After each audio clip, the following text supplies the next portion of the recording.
Definitely been an absolutely awesome day of Smash gameplay, and we're getting down to the less and less of this top four, right? Like now we're going to be in a position where the rest of this top four are now in an elimination stage, right? We're going to be seeing Davidio versus Castelia. The winner of this moves on to face Noodle. The loser is down and out skis. So this is now do or die for these players. As we jump in to this series, it's going to be an absolute banger. Davidio has been doing work. Castelia, an incredible D2D from RIT. So both of these players have been showing out for their schools. I mean, RIT is definitely well known. Montgomery Community College, this is, it's certainly a crazy, crazy placement and showing for one of their players. So props for these schools for, fostering this kind of talent, for these players representing their schools in the way they do, and everyone's showing up to support their favorite players. That's what it's all about. Again, if you've seen any sort of like college regular sports play, then you know that electrifying gameplay is not just limited to football and basketball. You can also get it done here in the esports standpoint as well too. Now, I've had the actual pleasure of commentating a couple other collegiate circuits, so I'm a little familiar with the Montgomery Mustangs, and they are a very powerful team. If I'm not mistaken, now it could correct me if I'm wrong, but I believe this team has I believe there are two teams. They have so many players, if I'm not mistaken. They have like a JV team and a varsity team with their esports orgs. But regardless, though, they know how to put on an absolute clinic. We have seen it from some of the other players in the past, and of course, we are certainly seeing it here.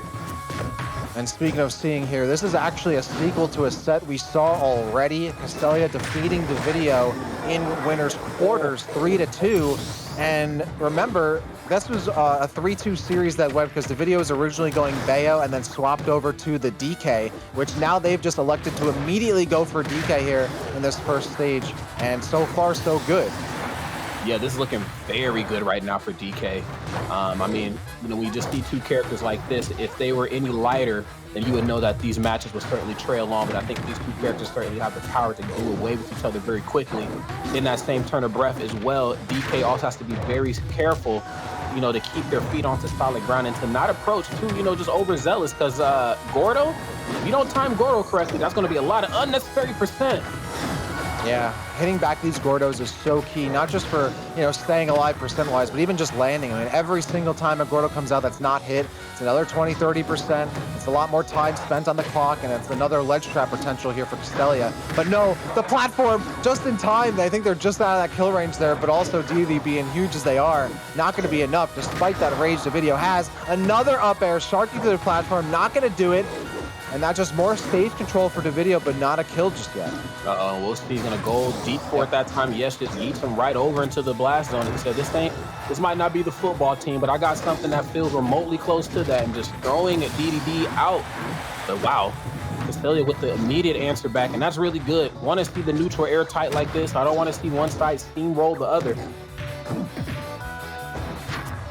Okay, try to whack-a-mole that man.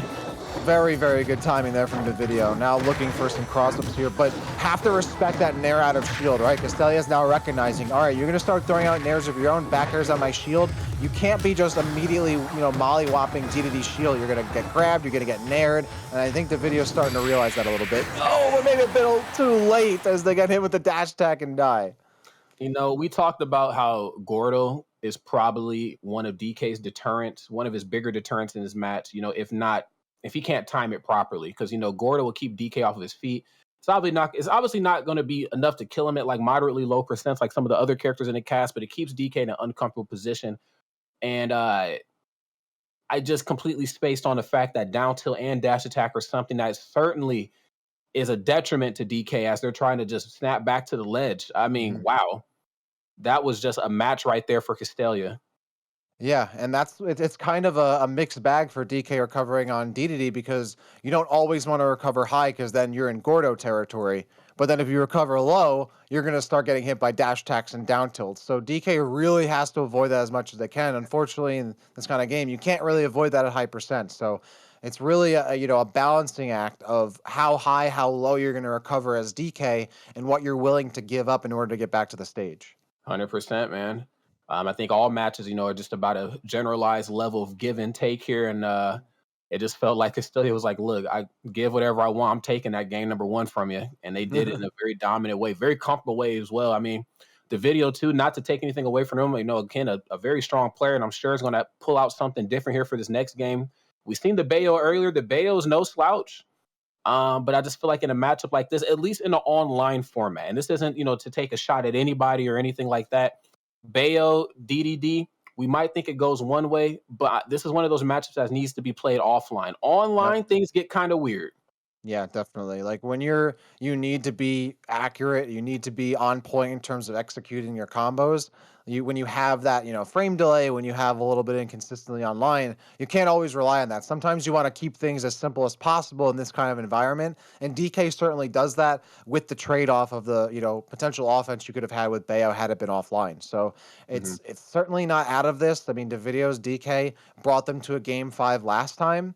So it's definitely doable, but considering they brought it out so early and Castella already getting that win, I'm wondering, does the video now rethink this opportunity? Do they keep the DK in and potentially lose another game? And by then, now you got to win 3 games with Bayo in a row, which they've been unable to do so far. So if this is going to be difficult for the video, this is really going to come down to stage pick and character selection more so than anything, I think.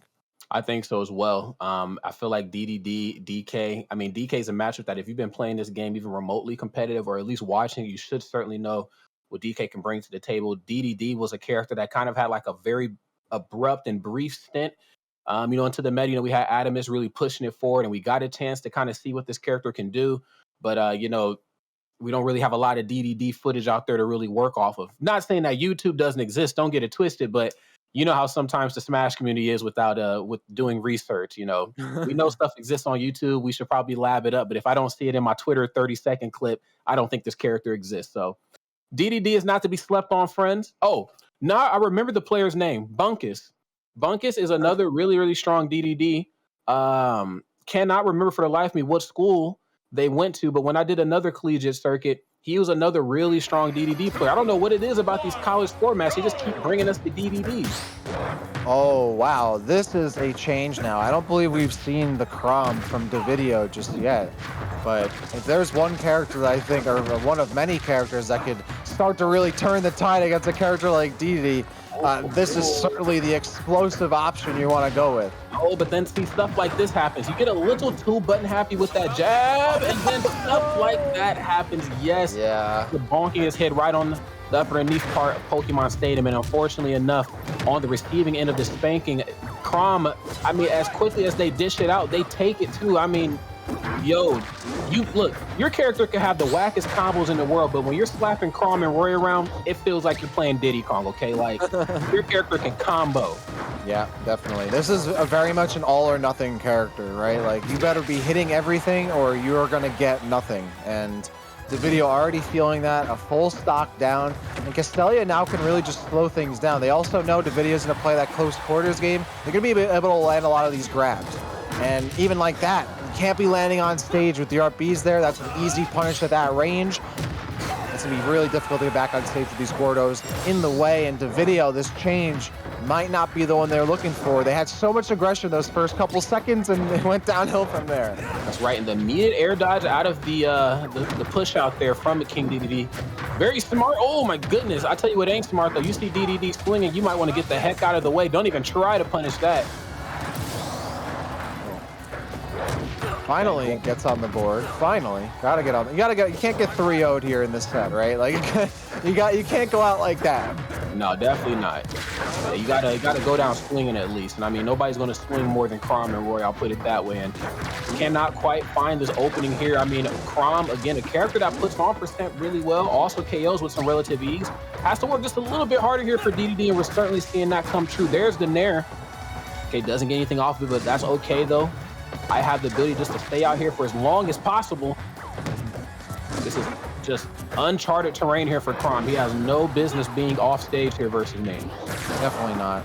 Oh, the video now being, picking and choosing their fights a little bit more there, but it was a little too late to get back into that game. But you could start to see they were slowing things down a little bit. They were starting to poke just outside D3's grab range. They were starting to change it up, but the damage had already been done in the first half. That's right. Sometimes, Some things are just met with good intent, like switching over to Crom. It looked good for the first 40 seconds or so, but I'm like, what's really the deciding factor for me is once you get the opponent in the corner and they're holding shield and you're still jabbing, that's when I know that you're in some trouble because you're still Hmm. going to keep jabbing. They're going to throw you off stage. And if you aren't ready for the off stage Crom gameplay, you might as well put the character down. So, with this in mind, I'm excited to see what we're going to get here for the next game. I mean, I would imagine for Castelia, going to stay DDD at this point. No real need to switch unless you wanted to get a little saucy, but this ain't really the part of bracket for that anymore. The video, we've seen the DK, we've seen the Bayonetta, and Dak, we've seen the Crom. What else is there? What else is there now? Yeah, right. Like, are we thinking, do they dig even further into their player character pool or do they go back to the Bayo? I don't think we're going to see the DK again. I think that was kind of convincing. And honestly, the Crom was kind of convincing as well. I wouldn't be surprised if the Bayo does come out. It's still a different kind of playstyle, still slows things down, but also they have the counter pick on stage, right? So they might just end up sending things over to like maybe a town and city, give themselves some more space, or they stay with the Crom and maybe just go to Battlefield, just give you no opportunity to breathe. So we'll see how this goes. Is they're going to swing back? Oh, they are going to go back to the DK. All right, that makes sense because they have the opportunity to counterpick to Pokemon Stadium 2. That's going to allow them to go for these platform cargo throw combos. That's right. Here we are. DK is back into the business here. The monkey business is here. I'm excited to see how it's going to unravel. Oh my God. Okay. Looking to rinse and repeat from that Crom match, just getting DK off stage early and slapping him around. However, down special is going to reset that situation, just kind of cool DDD in their tracks. Yep. Oh, nope. Out of the percent range for that to work there. But doesn't matter. Calls out the inhale with an up smash of their own. The video with a double jump there to try and bait out a move. Nope, gets parried instead. All right, the video is now starting to sauce a little bit, starting to stir things up.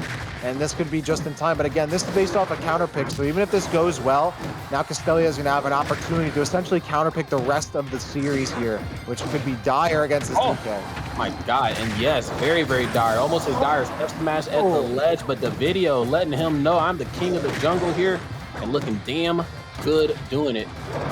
Love the manageability right here. These platforms taking them away from DDD, which is kind of like just ridiculous to think about. Because DDD has multiple jumps. What an incredible rush here by Davidio. 2 quick stocks, but now Castelia looking to work things back to just have a smaller margin of error here. There's the inhale to keep things, but I love how Davidio just like doesn't take time, just immediately rushes right back in, and no way you killed the up smash for another time. That is just huge mastery on a stage that Davidio knows they can rely on. But now what happens when Castelia takes that out of the stage pool? How do they deal? That's a good question, and those are the matches where DK mains are really looking for. I mean, they're looking to steamroll you to just snowball, greatness into something even better, man. They're not there to play the long game. I think they can play it because they're big, and most characters in the cast are going to struggle to KO them. But in theory, matches like those are more of the speed where heavies want to play. And unfortunately enough, DDD just kind of got done up there in a lot of those exchanges. I can't stress it enough. Taking away those platforms from King DDD, I think, was just awesome to see.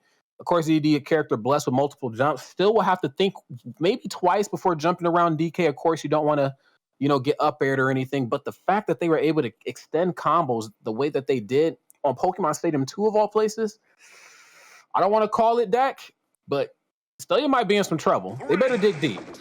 Okay. So I was thinking maybe Davidio might change characters off of the anticipated counter pick from Castelia, but no.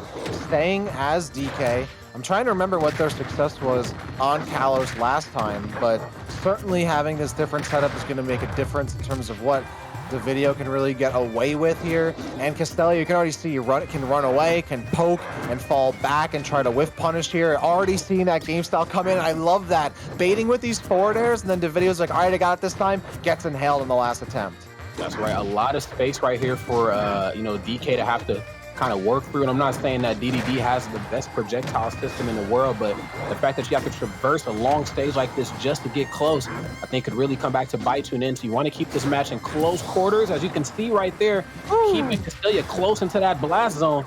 Great stuff as we kick off this game. Oh! Love that. Yeah, we got a little bit of Gordo down tilt confirm action there, and it's tied up 2 stocks apiece. The video, though, has not let up. I mean, this pedal has been to the floor since they've picked DK, and I still don't think Castelia has really adapted to the change of pace that this set has moved into. Yeah, I don't think so either. The video is just kind of I mean, the heavy characters sometimes have two speeds, and that's like go as slow as possible or just obliterate the opponent. And I feel like both sides certainly have opposite ways of thinking. As you can see here, Castelia is the one that's kind of kicked it up a notch. That back here, kind of throwing the video out and off the stage here once more, and just spacing so carefully here. Forward throw, no up throw, off the mark with the up air, but can we get a rinse and repeat with the down special? Oh, like that side B to give himself some coverage. See, at that point, you should almost know that the cargo throw up air is not going to land, so just cargo throw forward air. At least give yourself some stage control and force a ledge trap if potentially possible. Looks like the video not electing to do so, and as a result, they're now down almost a full stock, trying to just trade or put some button pressure here on the DDD, but Castelia really not allowing them any kind of headway, no leverage. Love that shield call out with the inhale. The video trying to get out, and certainly they do as Castelia follows up with that forward air. Makes Wow. 2-1. Tomahawk inhale, I've seen it all, my friends. Great stuff right there from Castelia. Of course, a strong performance right there from the video as well. I think, both sides certainly proved two different theories in a game like this, that you can certainly get it done with the solo main if you put enough time and effort into them. But however, if the situation gets a little thick and a little bit not in your favor, it's okay to switch off and move to other characters, give one a break, come back to them with a fresh state of mind. And I think that's what we've seen with the DK play. Very, very clean. Just a little bit too much room on Kalos for a character like DK to work with. So let's go ahead and take, not a look at the replays. Let's go ahead and take a look at us. Hey, yeah, we're going to take a look at those replays, though. Going to say hi to us. We're going to say hi to these replays. There we go. Yeah, the video had an opportunity to bring things back, but I think, starting out with this DK, I did not, I guess it makes sense. They had the most success there, but again, that coverage, the high to low recovery, the crown was maybe a bit of a desperation attempt here. Maybe the video wishes they could have kind of had a little bit of this back and maybe go for the DK again, but I respect the attempt for sure. I most certainly do as well. It's not easy in matchups like this. Playing against King DD is already a tough feat because of how he's designed. Can live forever, can float multiple jumps, has the Gordo, which is already difficult enough to deal with. Now you've added the online sauce, and it just becomes pretty much impossible. The video, though, played as well as they could, but however, that back air there just proved to be a bit of an issue there on that stock. And then, of course, the run off forward air. Love that little trap. Made it seem like he was actually going to drop through the platform and actually just ran right off and went for forward air. That was so clean. Yeah, I love that setup, right? You got the Gordo out, like, okay, the DK's going to nair the Gordo. Fine, totally nair that. I'm just going to forward air you off of that. No big deal. That's right. Castelia, 3-1 over Davidio. They will move forward. Davidio with a 4th place finish, walking away with 150 in that 4th place position there. So congrats to them for making it that far. Castelia now earning themselves a continued spot in the bracket as they will move on to face Noodle, who we just saw dropping to the Nest Rescue Nerds. Now we're in our top 3.